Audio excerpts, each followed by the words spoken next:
Hi, everyone. This is Paul Garrard. I'm founder and president of PGPresents, an independent student loan consulting company.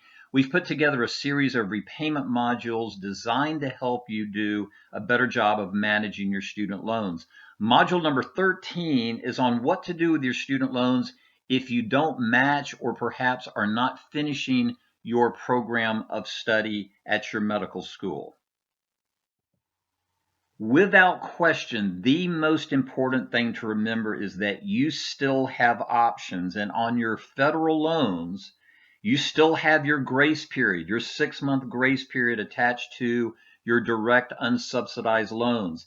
If you happen to have a Grad Plus loan, you still have your 6-month post-enrollment deferment. You don't lose those. That has nothing to do with whether or not you matched or whether you finished your program. You also have deferment and forbearance options available to you. A little bit more on that here on an upcoming slide.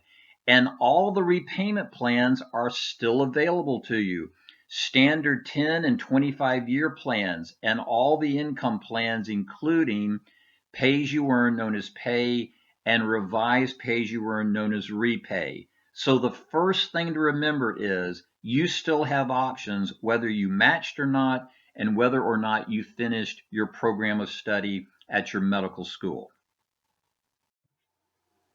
Now, in terms of postponement options, be sure that you work very closely with your loan servicer when your loans come due. And again, that's going to be 6 months after you leave school on your direct unsubsidized loans, and it should also be 6 months on any Grad Plus loans you have after you leave medical school.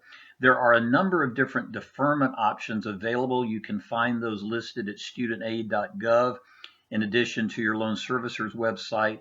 There are multiple types, including unemployment and a hardship deferment, so you may want to ask about deferment options. If you are not eligible for deferment, you may want to request what's called a forbearance. This is another way to postpone payments. Just like deferment, you are considered to be in good standing, whether you're in a forbearance period or a deferment period. And there are multiple types of forbearance, including what's called a discretionary forbearance, the discretion of the loan servicer to provide that for you. The only forbearance we're aware of that you would not qualify for if you leave the program would be the mandatory residency forbearance that is available for medical interns and residents. Now, in terms of repayment options, once again, you are not losing repayment options because you didn't match or didn't finish your program of study. Your loan servicer, when they find out you have left medical school or have graduated, they're going to start that 6-month clock, the 6-month grace period on your direct unsubsidized loans, the 6-month post-enrollment deferment period on any Grad Plus loans that you have. And they will notify you 30, 60, perhaps 90 days before the actual due date to see which plan you want to use in repayment.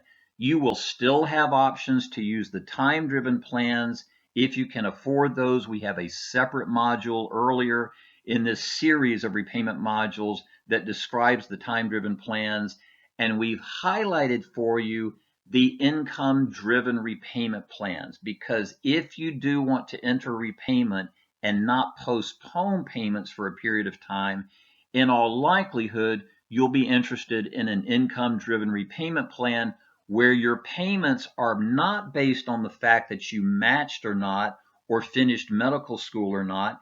They are based solely on your income and family size. And there is the possibility of getting a zero calculated payment with an income plan during your first year after you've left medical school. We have a separate module on zero calculated payments.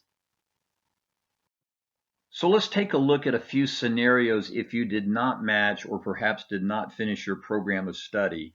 If you didn't match but you're planning to enter the match the following year, you can go ahead and use the 6-month grace period you have on your direct unsubsidized loans and the 6-month post-enrollment deferment you have on any Grad Plus loans you may have.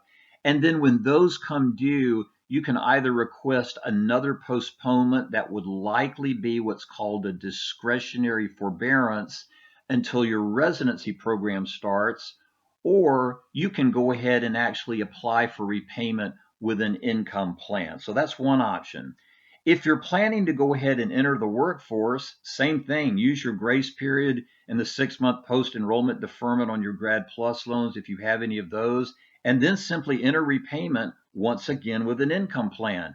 You do not lose the options of repayment if you did not match or did not finish your program of study. And that's where the income plans like Pay and Repay can help you. Don't forget, we have a separate module on those plans. Borrowers with federal and private loans, you may need to use the repayment flexibility you have on your federal loans, meaning either postponement options or using an income plan to get a very low payment on your federal loans to be sure that you can stay current on your private loans, because in all likelihood, you have very little flexibility in terms of repayment terms on your private loans. So those are a few scenarios that we hope will help you. Some final comments as we wrap up this short module on what to do with your student loans if you didn't match or did not complete your program of study. Please remember, you have not lost your options. You can still manage your student loan debt effectively, even if you didn't match or complete your program of study. So we would respectfully say all is not lost. You still have options to responsibly repay your student loans. Use all available resources to help you stay current. The financial aid officer at your school, the professionals there will be glad to work with you. Your loan servicer will work with you. And we put as much free information as we possibly can about repayment, public service loan forgiveness, and consolidation and refinancing. We put as much as we can on our homepage, pgpresents.com. This is the end of module number 13.